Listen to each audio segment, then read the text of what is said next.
بسم اللہ الرحمن الرحیم۔ گیلانی فورم یوٹیوب چینل میں خوش آمدید۔ آج کی اس ویڈیو میں ہم آپ کو بتائیں گے کہ حضرت فاطمہ الزہرا سلام اللہ علیہا خاتون جنت جب حضور نبی کریم تاجدار عرب و عجم صلی اللہ علیہ وآلہ وسلم کا وصال کا وقت قریب آیا تو آپ ان کے پاس موجود تھیں۔ آپ سے حضور نبی کریم صلی اللہ علیہ وآلہ وسلم نے کیا گفتگو فرمائی وہ تاریخ کا حصہ ہے۔ یہ ویڈیو بالخصوص محبان اہل بیت کے لیے یا ان لوگوں کے لیے سبق آموز ہے جو بغض اہل بیت میں مبتلا ہوتے ہیں۔ تو چلتے ہیں اپنی ویڈیو کی طرف، لیکن اس سے پہلے آپ سے گزارش ہے کہ اگر آپ ہمارے یوٹیوب چینل پہ نئے ہیں تو اسے سبسکرائب کر لیں اور ساتھ ہی بیل آئیکن کا بٹن بھی دبا دیجئے تاکہ ہماری ہر نئی آنے والی ویڈیو آپ کو آسانی سے مل سکے۔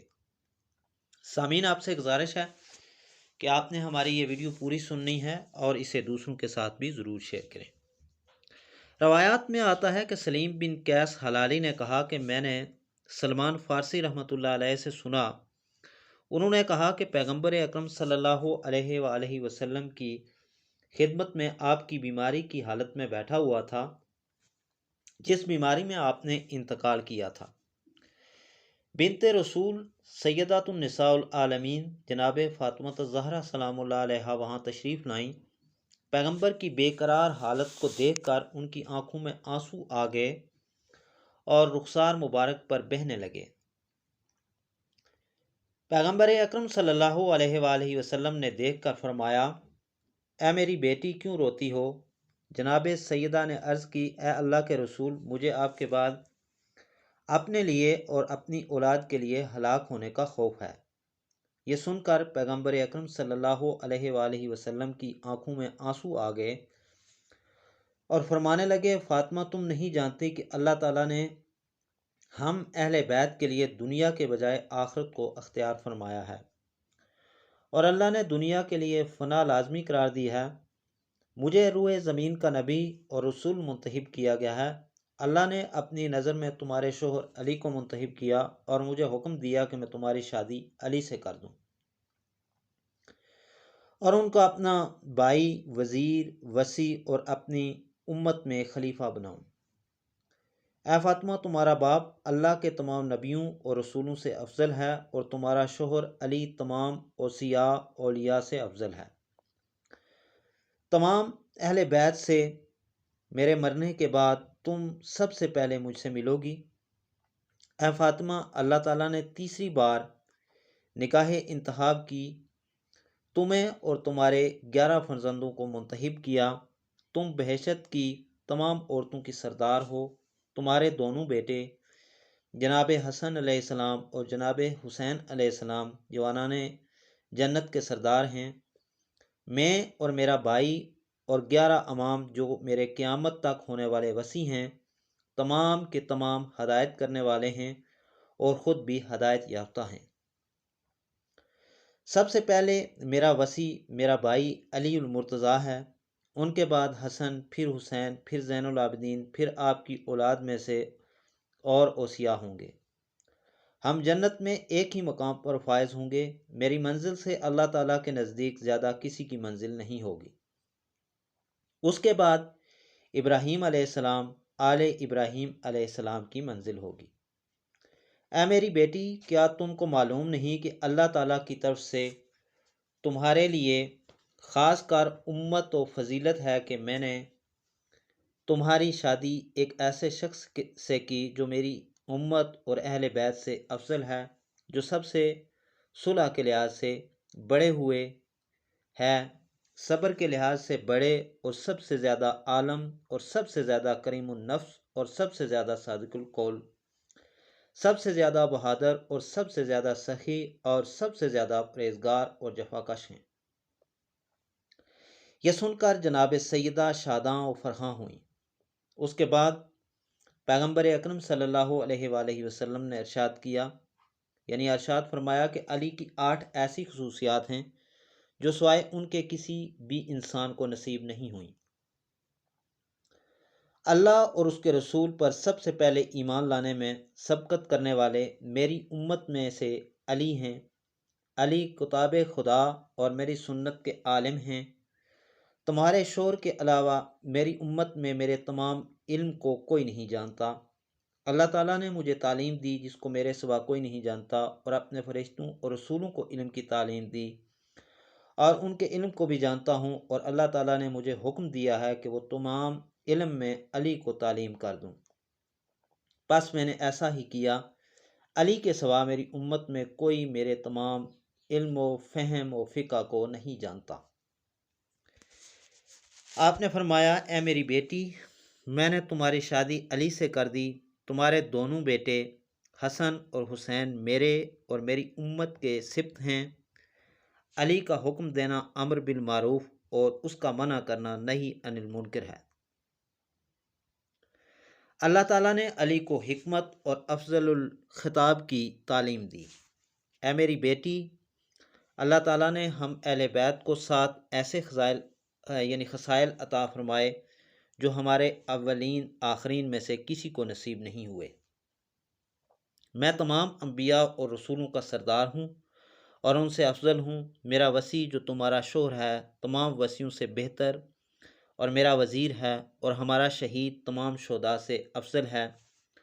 جناب سیدہ نے فرمایا، یا رسول اللہ صلی اللہ علیہ وآلہ وسلم، کیا ان شہداء کا سردار ہے جو آپ کے ہمراہ لڑ کر شہید ہوئے؟ فرمایا، بلکہ انبیاء اور اوصیاء کے سوا تمام اولین و آخرین کے شہداء کے سردار جعفر ابن ابی طالب علیہ السلام ہیں، جنہوں نے 2 دفعہ ہجرت کی اور اپنے 2 بازوؤں کے ساتھ جنت میں فرشتوں کے ساتھ اڑتے رہتے ہیں۔ اور تمہارے دونوں بیٹے حسن اور حسین میری امت کے سبط ہیں اور تمام جوانان جنت کے سردار ہیں۔ اور قسم ہے اس ذات کی جس کے قبضہ قدرت میں میری جان ہے، اس امت کا مہدی بھی ہم میں سے ہی ہوگا، جس کے ذریعے اللہ تعالیٰ زمین کو عدل و انصاف سے بھر دے گا۔ اس سے پہلے وہ ظلم اور جور سے بری ہوئی ہوگی، یعنی دنیا۔ میرا بھائی علی المرتضیٰ ان اوصیاء میں سے ہے، یعنی ان اوصیاء میں سب سے افضل ہے۔ علی اور تمہارے اور میرے بیٹوں حسن اور حسین اور میرے ان بیٹوں سے ہونے والے اوصیاء ہیں۔ ان کے بعد میری امت میں سب سے افضل جعفر طیار ہیں۔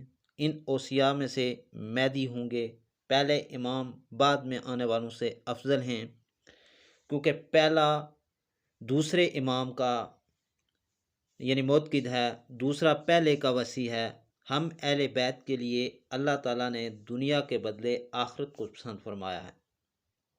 پھر پیغمبر اکرم صلی اللہ علیہ وآلہ وسلم نے علی، فاطمہ اور حسنین کو دیکھا اور ارشاد کیا، اے سلمان، میں اللہ تعالیٰ کو گواہ کر کے کہتا ہوں کہ میری ان لوگوں سے لڑائی ہے جو ان سے لڑے، اور میری ان سے صلح ہے جو ان سے صلح کرے گا، بے شک یہ میرے ساتھ جنت میں ہوں گے۔ اس کے بعد پیغمبر اکرم صلی اللہ علیہ وآلہ وسلم حضرت علی کی طرف متوجہ ہوئے اور ارشاد کیا، اے علی، ان قریب تم قریش کی تکلیف اور ظلم برداشت کرو گے۔ اگر تم کو مددگار مل جائے تو ان سے جہاد کرنا اور اپنے حامیوں کے ساتھ مخالفین سے جنگ کرنا۔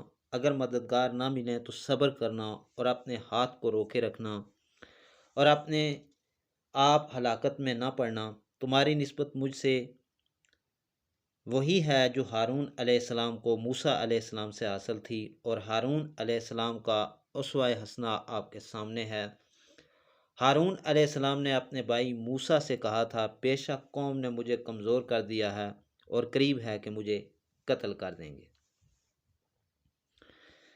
سلیم بن قیس ہلالی بیان کرتے ہیں کہ مجھے امیر المومنین حضرت علی مجھے امیر المومنین علیہ السلام نے فرمایا کہ میں پیغمبر اکرم صلی اللہ علیہ وسلم کے ہمراہ مدینہ کی بعض گلیوں میں جا رہا تھا، یہاں تک کہ ہم ایک باغ میں پہنچ گئے۔ میں نے عرض کیا، یا رسول اللہ، کس قدر خوبصورت باغ ہے؟ پیغمبر اکرم صلی اللہ علیہ وآلہ وسلم نے فرمایا، بے شک خوبصورت ہے، لیکن تیرے لیے جنت میں اس سے بھی زیادہ خوبصورت باغ ہوگا۔ اس طرح ہم نے 7 باغات دیکھے۔ میرے اور رسول اللہ صلی اللہ علیہ وسلم کے درمیان ایسے ہی مکالمہ ہوا۔ جب ہم راستہ طے کر چکے تو پیغمبر اکرم صلی اللہ علیہ وسلم نے مجھے گلے سے لگا لیا اور گریہ فرمایا۔ میں نے عرض کیا یا رسول اللہ صلی اللہ علیہ وسلم آپ نے گریہ کیوں کیا؟ تو فرمایا لوگوں کے دلوں میں بدر کی رنجشیں اور احد کے کینے پوشیدہ ہیں اور میرے بعد ظاہر کریں گے۔ میں نے پوچھا یا رسول اللہ صلی اللہ علیہ وسلم کیا میرا دین سلامت رہے گا؟ فرمایا کہ ہاں تمہارا دین سلامت ہوگا۔ اے علی تمہیں بشارت ہو، تیری زندگی اور موت میرے ساتھ ہوگی۔ تم میرے بھائی، وصی، برگزیدہ، وزیر، وارث، میری طرف سے ادا کرنے والے اور میرا قرض ادا کرنے والے ہو، میری طرف سے وعدے پورے کرنے والے ہو، میری ذمہ داری کو ادا کرنے والے، میری امانت کو ادا کرنے والے۔ تم میری سنت پر میری امت کے بہت بڑے خیر خواہ ہو۔ قریش کے مظالم پر صبر کرنا۔ نبی کریم صلی اللہ علیہ وسلم نے حضرت علی سے فرمایا کہ قریش کے مظالم پر صبر کرنا اور ان کے اطاعت سے بچتے رہنا۔ بے شک تجھے مجھ سے وہی نسبت ہے جو ہارون کو موسیٰ سے ہے۔ موسیٰ علیہ السلام نے ہارون کو خلیفہ بناتے وقت حکم دیا تھا کہ اگر لوگ گمراہ ہو جائیں اور مددگار مل جائیں تو ان کے ذریعے مخالفین سے جنگ کرنا، اور اگر مددگار نہ ملیں تو اپنے ہاتھ کو روک دینا اور اپنے خون کو محفوظ کرنا اور ان کے درمیان تفریق پیدا نہ کرنا۔ اے علی، اللہ تعالیٰ نے جس رسول کو بھی مبعوث فرمایا تو ایک قوم اس پر رضا اور رغبت ایمان لائی اور دوسری قوم ناخوشی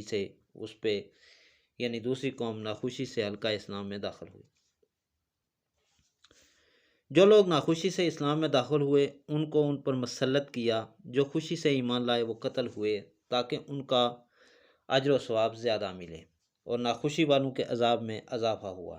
اے علی، جس امت نے بھی اپنے نبی کے بعد اختلاف کیا اس کا نتیجہ یہی ہوا کہ جاہل لوگ امت کے اہل حق پر غالب آئے، اور بے شک اللہ تعالیٰ نے اس امت کے لیے تفریق اور اختلاف مقدر کیا ہے۔ اگر اللہ تعالیٰ چاہتا تو ان سب کو ہدایت پر جمع کر دیتا۔ اس کی مخلوق میں سے 2 آدمی بھی اختلاف نہ کرتے اور نہ اس کے حکم میں جھگڑا کرتے، اور نہ ہی کمتر آدمی اپنے سے بہتر کی فضیلت کا انکار کرتا۔ اگر اللہ چاہتا تو سزا جلد مقرر کرتا، مگر اس نے ڈھیل دے دی تاکہ ظالم کی تکذیب کی جائے اور حق اپنے مقام پر معلوم کیا جائے۔ باری تعالیٰ نے دنیا کو عمل کی جگہ مقرر کیا اور آخرت کو ہمیشہ رہنے کی جگہ، تاکہ دوسرے آدمیوں کو ان کی برائی کا بدلہ اور نیک لوگوں کو ان کی نیکیوں کا اجر دے۔ یہ سن کر کہا کہ تمام تعریفیں اللہ ہی کے لیے ہیں، میں اس کی نعمتوں کا شکر ادا کرتا ہوں اور اس کے امت جان پر صبر کرتا ہوں، اس کی قضا کو تسلیم کرتا ہوں اور رضامند ہوں۔